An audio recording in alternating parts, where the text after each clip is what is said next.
Hello दोस्तों, एक बार फिर से स्वागत है आपका आरंभ स्टडी पॉइंट में। आज हम पढ़ेंगे ज्योग्राफी क्लास 7 चैप्टर नंबर 3 होगा यह आपका। और इसमें जो है एमसीक्यू करने वाले हैं, बहुत ही इम्पोर्टेंट है। तो चलिए एक एक करके क्वेश्चन इसमें देखते हैं। एनसीईआरटी और एससीईआरटी दोनों विशिष्ट क्वेश्चन इसमें मिलेंगे। चलिए, पहला क्वेश्चन है कि भूकंप के कारण शाब्दिक हानि कहाँ पर होती है। तो आपको पता ही होगा कि शाब्दिक जो हानि होगी वो कहाँ होगी, अधिक केंद्र के निकटतम जो भाग होगा, जहाँ पर वो ये जैसे अधिक केंद्र है, यहाँ पर जो है ये भाग, यहाँ पर बहुत ही हानि होगा। तो ये क्या हो जाएगा, अधिक केंद्र के निकटतम भाग में। अगला क्वेश्चन देखिएगा कि एक प्रकार से भूकंपीय तरंग कौन सी हैं। एक प्रकार की भूकंपीय तरंग कौन सी हैं। तो ये PSL, P को बोलते हैं अनुदैर्ध्य तरंग, S को बोलते हैं अनुप्रस्थ तरंग, और P को जो है L को बोलते हैं पृष्ठीय तरंग। ये क्वेश्चन बार बार पूछा जाता है। अनुदैर्ध्य, अनुप्रस्थ और पृष्ठीय, PSL, ये तीनों याद रखेंगे, यहाँ से क्वेश्चन पूछे जाते हैं। चलिए अगला देखेंगे कि भूकंप की तीव्रता मापने की इकाई क्या है। ये तो बार बार क्वेश्चन पूछा जाता है, ये तो फेवरेट क्वेश्चन है। तो कौन है, रिएक्टर स्केल से मापा जाता है भूकंप की तीव्रता को। अगला क्वेश्चन देखिएगा, नदी द्वारा बनाया गया भूदृश्य क्या है। जो नदी के द्वारा बनता है उसको क्या कहते हैं। तो चाप झील होता है, विसर्प होता है, जलप्रपात होता है। ऐसे होता है, ये हो गया। देखिएगा, ये तो जानते हैं कि विसर्प है, ये है ना विसर्प। और जलप्रपात भी नदी से, और चाप झील भी जो है नदी से, गोकुल झील जो है नदी से। ये सारे जो हैं नदियों से बनाए जाते हैं। तो उपयुक्त में से सभी। अगला देखिएगा, बाढ़ की मैदान का निर्माण किसके द्वारा होता है। तो ये निर्माण तो नदी के द्वारा होता है। जहाँ पर बाढ़ आएगा वो तो नदी के कोसी को क्या कहा जाता है, कोसी को बिहार का शोक कहा जाता है। इसी के कारण नदी के मुहाने पर बनने वाला स्थल रूप कौन सा है। जो नदी के मुहाने बनता है, जो समुद्र के नदी के मुहाने बन जाएगा, ऐसे बन रहा है। अब ये सब जो है, ये सब क्या कहलाता है, ये सब डेल्टा कहलाता है। ये सब क्या कहलाता है, डेल्टा कहलाता है। अगला देखिएगा कि समुद्री तरंग द्वारा बनाई गई दीवार जैसी आकृतियां क्या कहलाती है। जो समुद्री तरंग द्वारा बनाए जाते हैं उसको हम बोलते हैं स्टेक। क्या बोलते हैं, स्टेक कहा जाता है। अगला क्वेश्चन, रेगिस्तान के अपरदन एवं निक्षेपण का मुख्य कारण क्या है। तो वहाँ पर पवन का सबसे बड़ा कारण होता है, पवन तेजी से चलती है, अपरदन और निक्षेपण दोनों होते रहता है, जमा होता है, कटता है, ये दोनों होता है बालू का। अगला देखेंगे, पवन द्वारा बनाई गई भू आकृति कौन सी है। जो पवन के द्वारा बनाया जाता है वो क्या होता है, वो होता है बालू का टिब्बा, छत्रक सेल और लोयस। ये सभी के सभी जो हैं ये बालू के द्वारा बनाई गई भू आकृतियों के आकृति हैं। अगला क्वेश्चन है, भूपरपट्टी पर खुला ऐसा छिद्र जिससे पिघले हुए पदार्थ अचानक निकलते हैं, उसे क्या कहते हैं। उसी को तो आप ज्वालामुखी कहते हैं। भूपरपट्टी पर खुला एक ऐसा छिद्र जिससे पिघले हुए पदार्थ अचानक निकलते हैं, उसको क्या कहते हैं, ज्वालामुखी कहते हैं। अगला क्वेश्चन देखिएगा कि स्थल मंडल प्लेटों के गति करने पर पृथ्वी की सतह पर कंपन होता है, उसे क्या कहते हैं। उसको आप भूकंप कहते हैं। जब कंपन होता है स्थल मंडल प्लेटों की गति करने पर पृथ्वी की सतह पर जो कंपन हो रहा है उसको आप भूकंप के नाम से जानते हैं। अब है भूकंपीय तरंगे कितने प्रकार की। तो अभी 3 प्रकार के हमने ऊपर में पढ़े थे ना, 3 प्रकार की। अगला है कि 3 प्रकार की भूकंपीय तरंगे कौन से हैं। तो पी तरंगे, एस तरंगे, एल तरंगे, ये तीनों के तीनों भूकंपीय तरंगे हैं। आपको याद रखना है, बहुत बार क्वेश्चन पूछा गया है। अगला है कि वह स्थान जहाँ भूकंप उत्पन्न होता है उसे क्या कहते हैं। जहाँ पर भूकंप उत्पन्न होगा उसको तो उद्गम केंद्र कहेंगे, उसको क्या कहते हैं, उद्गम केंद्र कहते हैं।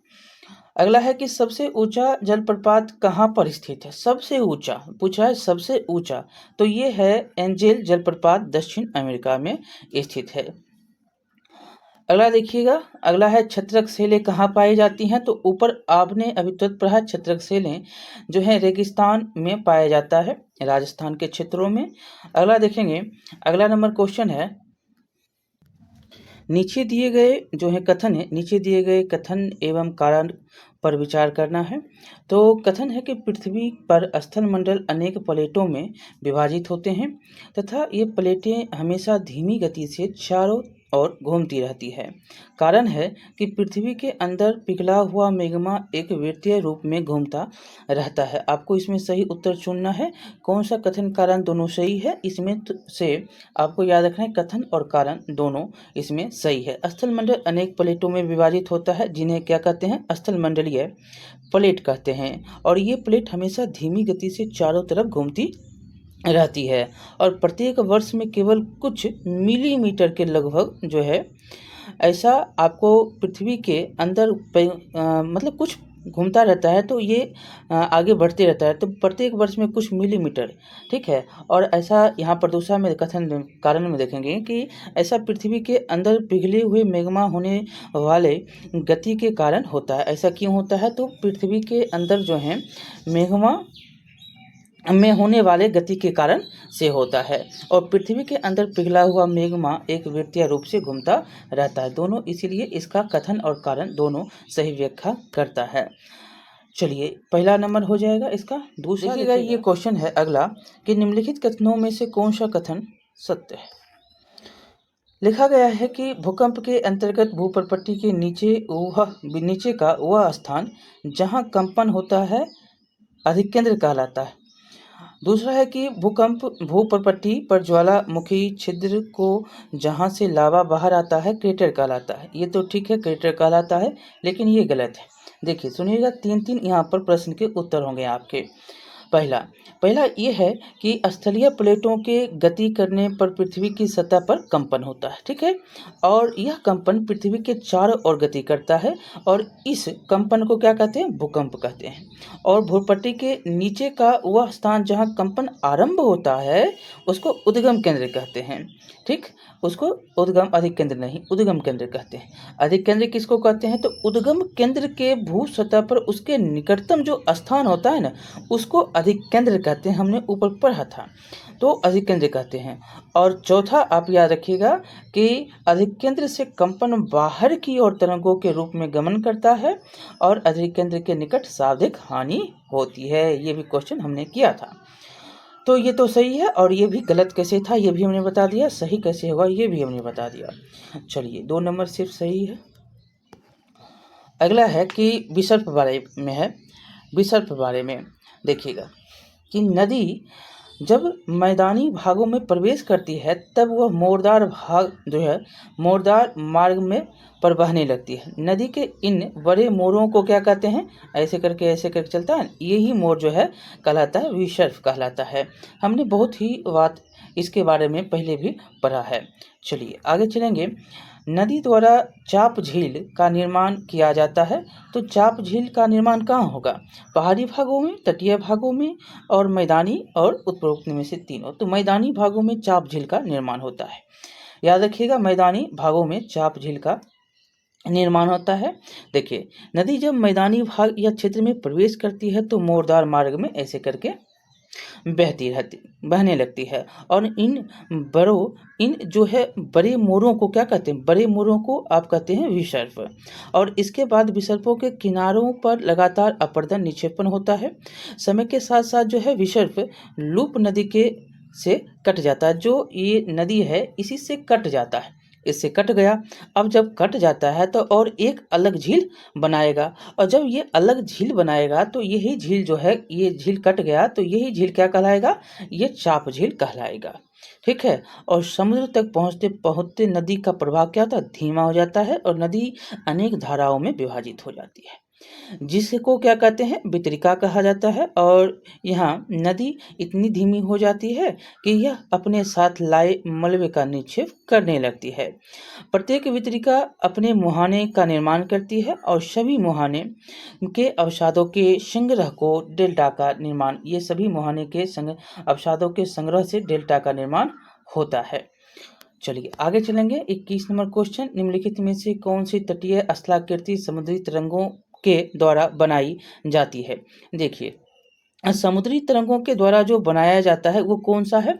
तो ये समुद्री गुफा भी है, तटीय मेहराब भी है और स्टेक भी है।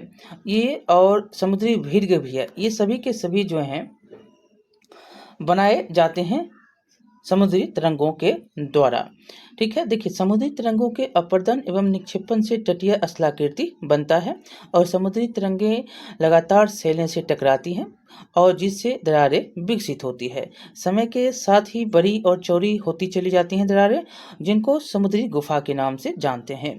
और इन गुफाओं के बड़े होते जाने पर इनमें केवल छत ही बचती है। हमने तस्वीर में देखा था कि ऐसे करके है, अब जो है करते करते करते करते करते करते छोटा बचा, बस इतना छत सा बचा है, ये सारे के सारे कट जाते हैं, बचता है जिसे तटीय मेहराव कहते हैं और इसी को जो है तटीय मेहराव के नाम से जानते हैं। और लगातार अपर्दन छत को भी तोड़ देता है और केवल दीवार बचती है। दीवार जैसी आकृतियां को क्या बोलते हैं? ये दीवार जो बचेगा उसको स्टेक कहते हैं। और समुद्री जल के ऊपर लगभग ऊर्ध्वाधर उठे हुए ऊंचे शैलीय तटियों जो तट होता है उसको समुद्री भिग्र कहते हैं, इसको विग्रु कहा जाता है। और समुद्री तरंगे के किनारे पर अवसाद जमा कर समुद्री पुलिन का निर्माण करती है। अगला क्वेश्चन क्या है कि छोटा नागपुर क्या है? तो छोटा नागपुर एक पठार है। अगला क्वेश्चन देखिएगा कि भू सतह पर भूकंप के केंद्र के ऊपर स्थित स्थान को क्या कहते हैं? तो अधिकेंद्र कहते हैं। अगला क्वेश्चन है सतपुड़ा पर्वत उदाहरण है किसका? तो ब्लॉक पर्वत का। ब्लॉक पर्वत या भैंसोद पर्वत इसको कहते हैं, सतपुड़ा पर्वत का। अगला है कि हिमालय क्या है? तो हिमालय एक बलित पर्वत है। फ्यूजियामा क्या है? तो फ्यूजियामा एक संचयन पर्वत है। अरावली क्या है? तो अरावली एक जो है अवशिष्ट पर्वत है। और दक्कन क्या है? तो दक्कन एक लावा निर्मित पत्थर जो है पठार है। क्या ये लावा निर्मित पठार है? ये सारे क्वेश्चन तो हमने बहुत ही अच्छे तरीके से पढ़ा है, इसको तो आपको पता ही होगा। चलिए आगे चलेंगे। इसका 26 नंबर क्वेश्चन देखिएगा कि सिस्मोग्राफ किसे मापने के लिए काम में लाया जाता है? किसे मापने के लिए काम में लाया जाता है? तो ये लाया जाता है भूकंपीय तरंग को मापने के लिए काम में लाते हैं, ये याद रखना है। तो चलिए मिलते हैं अगले वीडियो में। टोटल जो है 26 क्वेश्चन थे, हमने इसको समाप्त किए। बहुत ही इंपॉर्टेंट क्वेश्चन थे। यहाँ से आपको बार बार क्वेश्चन पूछा जाता है, आप देखेंगे तो आपको यहाँ से क्वेश्चन जो है बार बार पूछा जाता है। ठीक है, लाइक करिएगा, शेयर करिएगा, सब्सक्राइब करना नहीं भूलिएगा। बहुत बहुत धन्यवाद।